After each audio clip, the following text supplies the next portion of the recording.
my interest in this topic began, I suppose, 3 years ago. I became aware of the conversations that were happening within UNESCO, in particular through a meeting that took place in 2004 on the ethics of outer space. But over this period, over the last 3 years, I've also become quite involved with artists and designers, some of the work of which you'll see throughout this presentation. And a significant part of my work has been to try to make bridges between philosophers, ethicists, scientists, engineers, artists and designers to collaboratively articulate what I describe here as extraterrestrial ethics, but is broadly located in other disciplines, as I'll go on to argue. So in some sense, what I want to put across throughout this presentation is a proposal about what extraterrestrial ethics should entail.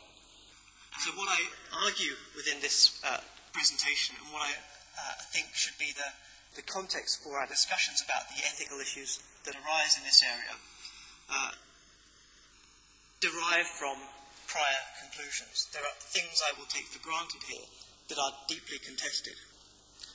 The first of these is that the exploration of outer space is morally required. And I think I suppose I have a sympathetic audience here in the sense that I imagine people are here principally because they're in support of this kind of research and not the politics and the specifics of what we do, but nevertheless generally interested in space issues and curious about what we could do in a responsible way. The justification, if you like, for this commitment, I think, arises out of a broad general principle that we commit to promoting life, and specifically human life.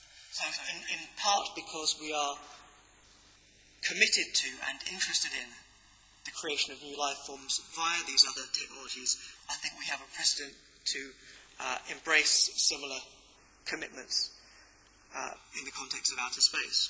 And I'll mention briefly that at this stage I'm not talking about the discovery of extraterrestrial life forms in the sense of those that typically are discussed in popular science or science fiction. These are quite modest notions of life form that I wish to propose at this stage, but they will be part and parcel of the broader position. So, in addition to this, I think there is a broader biopolitical context to these ethical debates, and I certainly don't subscribe to the idea that ethical discussions or even codes of ethics should operate in isolation of broader social and political processes. So again, when I formulate my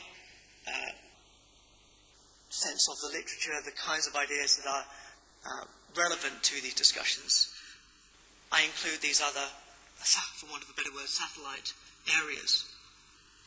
And the intention here is not to suggest that some things are at the periphery and others are more central, but to draw attention to the range of ideas that are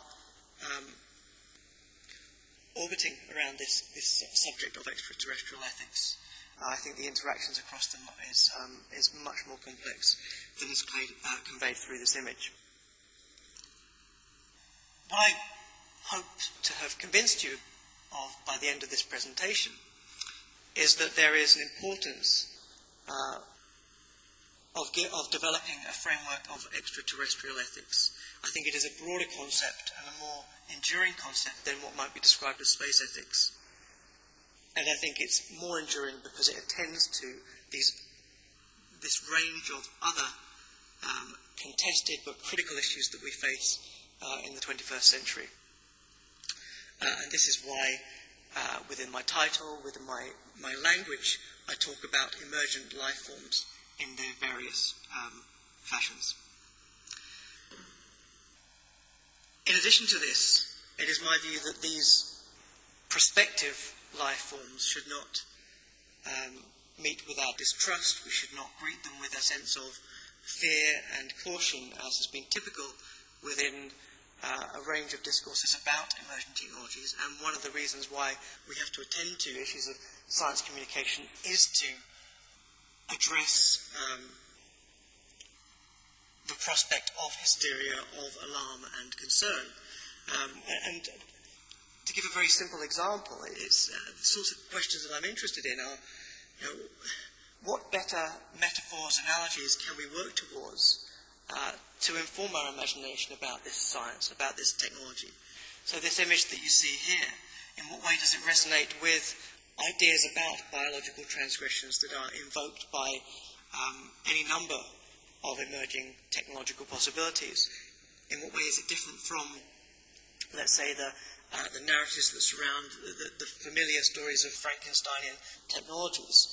How can artists and designers effectively disrupt those traditional metaphors that we see recurring within the media sphere and so on? So I'm very interested in how artists and designers do and have disrupted those sorts of impressions.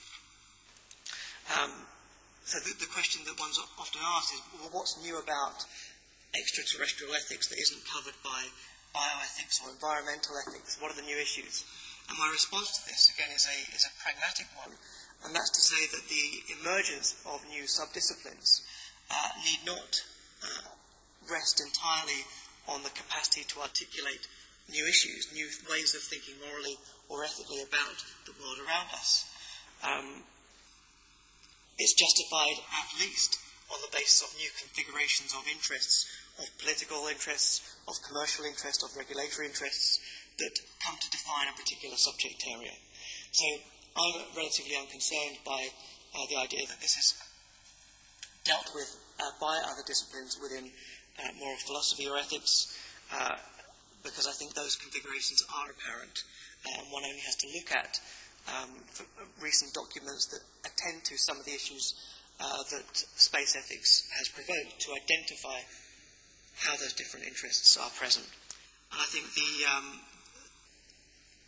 the idea of extraterrestrial ethics invites the suggestion that it involves a break with, for want of a better term, natural process of evolution.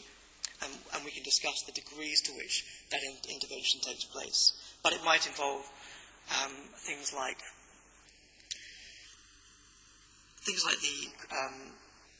the transfer of nucleic DNA in order to procreate. So this came up in the UK a couple of years ago, where nucleic DNA is dysfunctional. It could be advantageous to utilise the DNA from another woman.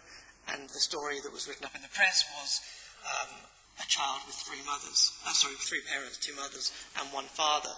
This is not taking place. The science that's investing into this research has no intention to lead to the birth of children.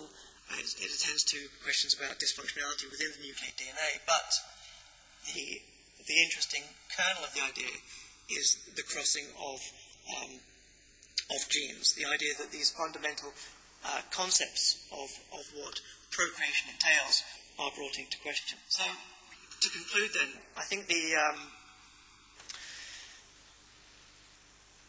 one of the reasons I really wanted to come here is because I think these discussions must be informed by as wide a range of people as possible. I think the role of artists and designers and writers, science fiction or otherwise, is not outside of the realm of ethical concern that I find myself often located within, but unfortunately to the absence of other artists and designers. I think that what I've tried to do is to make these links between different sorts of people in imagining these prospective futures. The realistic implications of current science, I think, are helpful in conveying how we should grapple with these prospective technologies. I've mentioned nuclear DNA transfer. Synthetic biology is also a subject area that allows our exploration of these terms, as is to a lesser extent cloning. And as I mentioned there already, what's important to me is the range of metaphors and analogies that people who are empowered to make decision-making, who have decision-making capacities, is informed by as wider and as new a range of ideas as possible. So I will leave you with that thought and conclude by suggesting that a number of things have to be rethought in this process. Such concepts as health, species boundaries, I think, are at stake here. Aging is at stake as we begin to transform what it means to be healthy and diseased.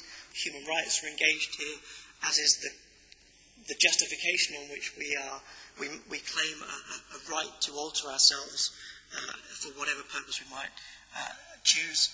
And morality is at stake as well, as others have presented and articulated already, humanity itself. So